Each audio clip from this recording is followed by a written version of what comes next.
السلام عليكم متابعي قناة أخبار الساعة. تتعرض القناة يومياً إلى كم هائل من التبليغات أدت إلى الحد من انتشار الفيديوهات. المرجو منكم دعم قناتكم التي تعنى أولاً وآخراً بالدفاع عن المغرب وتنوير الرأي العام بكل ما يتعلق به بخطوات بسيطة هي كالآتي: تسجيل الإعجاب بالفيديو، الاشتراك في القناة، وتفعيل التنبيهات، ثم التعليق على الفيديو، وشكراً. Moi j'ai créé notre média en Algérie, part à Alger, j'ai fait du journalisme en Algérie, j'ai étudié, j'ai grandi, j'ai vécu, je me suis fabriqué en Algérie. Je n'ai rien à voir avec l'étranger. Et j'aurais aimé continuer à militer pour le journalisme indépendant et exercer mon métier en Algérie, à Alger même. Les dirigeants algériens, du régime Tebboune en tout cas, le régime de Bouteflika c'était vraiment différent. Mais le régime Tebboune a donné de nous une image d'opposants ennemis du pays, de personnes qui véhiculent uniquement le discours de l'amertume et le négativisme absolu, et des ennemis de la réussite du pays et d'esprits destructeurs qui ne veulent dire que du mal de leur pays. Et bien aujourd'hui, je vais vous prouver le contraire. Quand les dirigeants algériens font des bonnes choses, ce qui nous semble être bon, conforme aux valeurs de notre pays, conforme aux valeurs humanistes de notre société, conforme à notre bonne éducation de cette âme algérienne généreuse, nos valeurs ancestrales qui fait la grandeur de notre âme nationale, de notre personnalité, de notre identité nationale, on le dit, quand il y a des bonnes choses, on le dit. Aujourd'hui, j'ai été agréablement surpris par la réaction d'Abdelmadjid Tebboune, président de la République, qui a adressé un message de condoléances très gentil, très amical au roi du Maroc, Mohamed VI, qui a perdu hier sa propre mère. Allah yarhamha wa salih al-khair, c'était le 29 juin dernier. Lala Latifa, donc qui est morte hier. Le Maroc est en deuil, puisque la mère du roi du Maroc est décédée. Ça a été annoncé par le palais marocain. Elle est décédée à l'âge de 78 ans, 79 ans, si je ne me trompe pas. Et Abdelmadjid Tebboune, donc Lala Latifa, elle est, comment dirais-je, elle est la maman, elle est la veuve de Hassan II, l'ancien roi du Maroc, et elle est la maman de l'actuel roi Mohamed VI, donc le monarque marocain. Les Marocaines et les Marocains sont en deuil, beaucoup de Marocains sont très attachés à leur monarchie, et ils estiment que ça fait partie de leur identité nationale. Nous, on a du mal, les Algériens, on a du mal à comprendre la légitimité des monarchies, mais c'est pas notre problème, c'est leur problème. À chacun son identité, à chacun son parcours, à chacun son passé, à chacun ses valeurs. L'essentiel, c'est le respect mutuel, le bon voisinage, et se concentrer sur ce qui nous rassemble plutôt que ce qui nous divise. Et donc, elle était morte hier. Alors, c'est la marraine de la famille royale.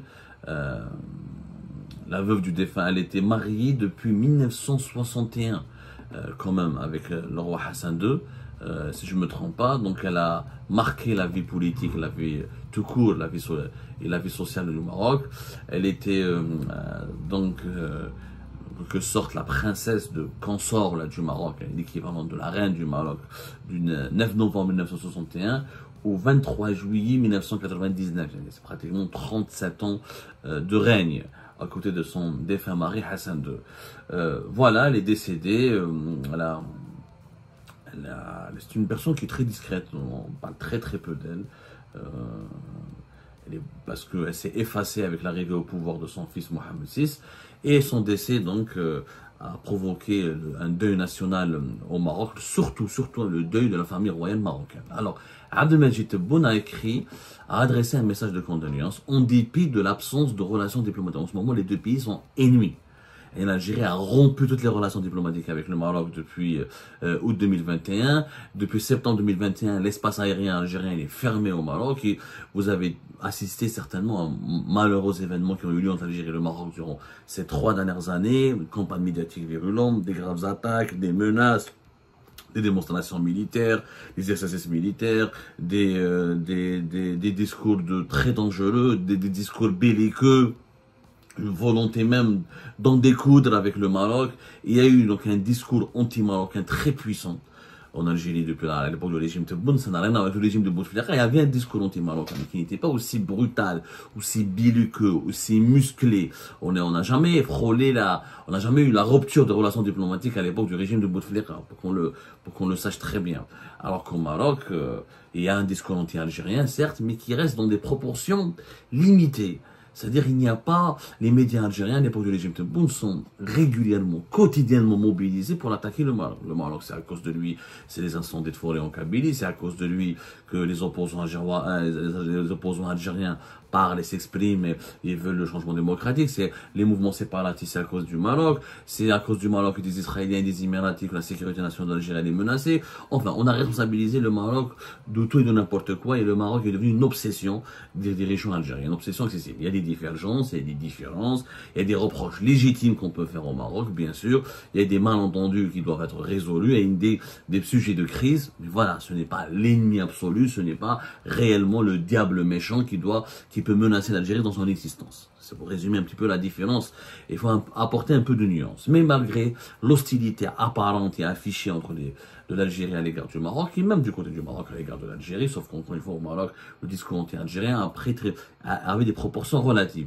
Il y a un année, il n'était pas obsessionnel. On ne parle pas de l'Algérie chaque jour au Maroc. Il faut dire la vérité. On en parle du régime algérien de l'Algérie, mais pas de manière régulière et pas de manière aussi violente, aussi brutale et pas de manière aussi guerrière. Alors qu'en Algérie, là, c'est devenu un discours obsessionnel. Malgré cela, on assiste à une lueur d'espoir parce qu'Abdelmadjid Tebboune a envoyé un message de condoléances qui est très gentil, très amical, et c'est un geste qui fait honneur à Abdelmadjid Tebboune. Voilà, quand Tebboune fait des bonnes choses, moi je le dis, moi je n'ai pas de complexe à saluer les bonnes initiatives des dirigeants algériens, parce que je ne suis pas un radical, je ne suis pas mauvais, je ne suis pas dans l'hostilité idiote et dans l'opposition systématique et irréfléchie. Je reste lucide. Quand il y a des bonnes choses, ce message était vraiment, il fait honneur à Abdelmadjid Tebboune, il fait honneur en Algérie, et il démontre que les Algériens il fait honneur à nos valeurs. Nous, les Algériens et les Algériens, quand il y a des périodes de décès et de détresse, quand il y a des deuils, même notre pire ennemi, on est solidaire avec lui, même avec notre pire ennemi, on est respectueux, on est amicaux, on est élégant. Ça fait partie de l'élégance morale qui fait l'âme légendaire du peuple algérien. Le peuple algérien, c'est un peuple bagarreur, on est des bagarreurs, on se défend bien, on a un sale caractère peut-être, on est très nerveux, même à la limite, on est très agressif, mais on a des valeurs humanistes extrêmement importantes auxquelles on tient. Parmi ces valeurs humanistes, c'est le respect du deuil. C'est surtout lorsque l'autre perd un proche aussi important que sa mère. Et ça, ce respect de l'autre, ce respect du deuil, et le respect mutuel, et le respect du deuil, et la considération pour l'autre, et l'empathie pour l'autre face à la mort, est une valeur ancestrale importante pour les Algériennes et les Algériens. Et Abdelmadjid Tebboune, franchement, moi je lui dis, c'est une très bonne attitude, bravo. Voilà, il a envoyé un message au roi du Maroc, voilà ce qu'il dit à Sa Majesté Mohamed VI, roi du Maroc, roi du royaume du Maroc, pays frère, très important, pays frère. C'est-à-dire qu'il n'y a pas de problème entre les deux pays. Ça, c'est une citation qui m'a fait plaisir. Enfin, le régime Tebboune reconnaît que le Maroc est un pays frère. J'ai appris avec affliction la nouvelle du décès de votre mère. Suite à cette triste nouvelle qui vous a endeuillé, ainsi que la famille royale, je tiens à présenter en mon nom et au nom du peuple algérien à votre majesté mes sincères condoléances, priant Allah tout le Tout-Puissant d'entourer la défunte de sa sainte miséricorde et de l'accueillir parmi les pieux et les saints. Je prie également Allah, le Tout-Puissant, de vous prêter ainsi qu'à l'ensemble des membres de la famille royale, patience et réconfort pour surmonter cette douloureuse épreuve. À Allah nous appartenons et à lui nous retournons. Donc voilà ce qu'a dit Abdelmadjid Tebboune dans son message adressé à Mohamed VI. C'est tout simplement excellent. C'est ça la relation dont nous rêvons entre les deux pays. C'est ça le respect dont nous rêvons entre les deux pays. C'est ça l'amitié dont nous rêvons, entre la fraternité dont nous rêvons entre notre pays, parce que nous sommes réellement frères. Nous sommes l'histoire millénaire de nos deux pays démontre qu'il n'y a pas de différence fondamentale entre les Algériens et les Marocains. Il y a bien sûr des caractéristiques distinctives. Il y a cette singularité, chacun a son identité, a son passé, a son parcours. Il y a quelques différences au niveau de la vision du monde, ou au niveau de la vision des relations avec la communauté internationale, des relations avec l'autre. Mais il y a plus d'éléments qui nous unissent que d'éléments qui nous divisent. Et ça, c'est très important de le souligner. C'est un réveil du régime algérien. Est-ce que c'est un message qui est fortuit? Je ne crois pas. Il y a un contexte politique important, il y a l'arrivée d'extrême droite en France, il y a les changements politiques fondamentaux dans notre environnement immédiat. Il y a le fait que le Maroc qu'on le veuille ou non, est un pays important, c'est de la région, c'est pas ce nain dont on a toujours voulu le rabaisser, le réduire, c'est pas un nain, c'est un partenaire important, il devrait être important pour l'Algérie. Les grandes puissances, la Chine et la Russie, qui ont été les alliés traditionnels de l'Algérie, s'intéressent et construisent des relations très approfondies avec le Maroc. Le Maroc n'est pas ce cheval de Troie de l'Occident et d'Israël, comme on le laisse croire. Il a aussi une position très équilibriste à l'égard de la Chine et de la Russie, du bloc de l'Est. Beaucoup de pays africains, de beaucoup de nos amis africains, soit les pays du Sahel, soit les pays de l'Afrique de l'Ouest, soit certains membres importants de l'Union africaine, comme dans le pays de l'Afrique de l'Est, construisent des bonnes relations avec le Maroc.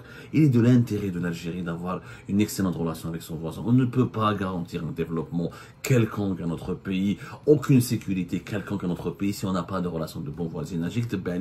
La France et l'Allemagne n'ont pas fait l'amitié franco-allemande alors qu'ils ont fait 2 guerres mondiales, des millions, des dizaines de millions de morts. À la fin, ils ont fait une amitié, ils ont formé un couple pour créer l'Union européenne parce qu'ils ont compris que sans la paix, sans la solidarité, sans l'unité, sans l'entraide, ils ne pourront pas assurer leur développement et leur sécurité nationale. Ils l'ont compris. Et alors, entre les Français et les Allemands, tous les divisent. Il y a beaucoup plus de choses, il y a beaucoup plus d'aspects qui nous rassemblent avec les Marocains que d'aspects qui pourraient rassembler les Français avec les Allemands. C'est extrêmement disant, deux cultures totalement différentes, alors que nous, sur le plan culturel, religieux, historique, géographique, spirituel, il y a tellement de choses qui nous rassemblent avec les Marocains et les Marocains. Donc, cette citation de pays frères, Abdelmajid Tebboune aurait pu dire à Sa Majesté, roi du Maroc, sans rajouter le pays frère, c'est un message. C'est un message que peut-être le régime algérien, pour son deuxième mandat, est appelé, condamné à se remettre en cause. On a bien vu les échanges, les explications avec Abdelmajid Tebboune et le président des Émirats Arabes Unis, MBZ, Mohamed Ben Zayed Al Nahyan, fait Bari, G7, c'est Mohamed Ben Zayed, malgré tout ce qu'on a dit sur les Émirats, malgré toutes les méchancetés incroyables et les complots qu'on a, et les propos complotistes qui ont visé les Émiratis, le président MBZ, il est parti voir Tebboune et s'est expliqué avec lui. Il n'y a pas mieux que le dialogue. Et pourquoi pas Tebboune ne s'explique pas avec Mohamed VI? Pourquoi pas une rencontre quelque part dans un pays neutre qui pourrait être la France, qui pourrait être l'Espagne, qui pourrait être, je ne sais pas moi, l'Arabie Saoudite, qui pourrait être le Qatar, qui pourrait être la Turquie. Une rencontre et on s'explique. Il faut s'expliquer avec ses voisins. On ne peut pas tourner le dos à son voisin et vouloir se développer. C'est pas possible. Aucun pays n'a pu se développer, n'a pu devenir une puissance économique, n'a pu garantir sa sécurité nationale dans un environnement extrêmement hostile. Regardez Israël. Israël, c'est un homme galapé de l'Occident, un homme la plus des grands États-Unis d'Amérique. Ils ont le lobby israélien est présent dans les plus meilleures grandes institutions économiques et financières internationales. Mais Israël reste dans un environnement hostile, avec des menaces de l'Iran, du Hezbollah, du Liban, Hamas en Palestine. Ils n'arrivent pas leur peuple n'arrive pas, et regardez les manifestations contre Netanyahu au Tel Aviv, parce que les Israéliens ont compris que tant qu'ils n'ont pas la paix avec leur voisinage, ils ne pourront jamais aspirer au bonheur ni à la stabilité. C'est important.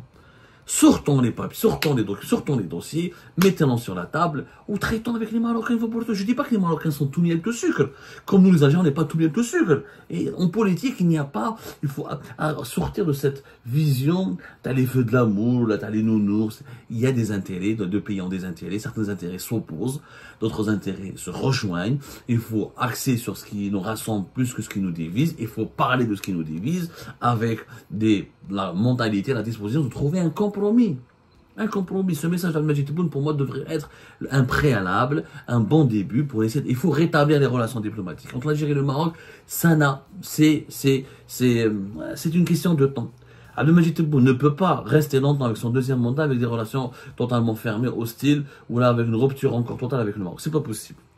Aucun des pays partenaires de l'Algérie, que ce soit les grandes puissances universelles comme la Russie, la Chine et les États-Unis d'Amérique, que ce soit les pays importants dans la région comme les Émirats Arabes Unis, l'Arabie Saoudite, ou là les puissances régionales comme la Turquie, ou là les puissances européennes comme l'Italie, l'Espagne, l'Allemagne et la France, personne ne trouve son intérêt dans un Maghreb divisé, menacé par une guerre, menacé par l'instabilité, menacé par l'insécurité. Personne ne trouve son intérêt.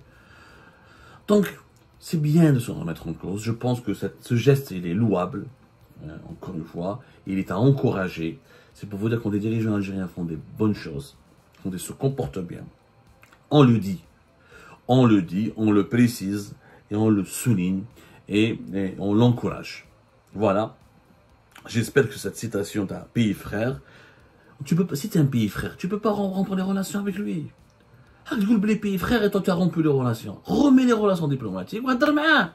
Les frères, quand ils se battent entre eux, ils se parlent pas une période, mais ils se retrouvent. Ils ne vont pas s'auto-exclure, ils ne vont pas s'exclure toute la vie. À un moment donné, j'ai un problème avec mon frère. Il était ça, ça et ça et ça et ça. Et que ça rassoule, que ça rassoule. Mais un frère, entre frères, on se doit de trouver des solutions. Parce qu'on se doit de vivre ensemble. On est obligé de coexister, de cohabiter ensemble. C'est le destin liera l'Algérie et au Maroc jusqu'à l'éternité. Ils sont liés, ces deux pays. Il faut qu'ils s'acceptent mutuellement et qu'ils se composent mutuellement. Et qu'on développe la culture du compromis. Chez les dirigeants marocains, comme chez les dirigeants algériens, les dirigeants marocains ne sont pas faciles. Personne n'est facile, mais il faut qu'on ait une culture du compromis. Ben, j'espère que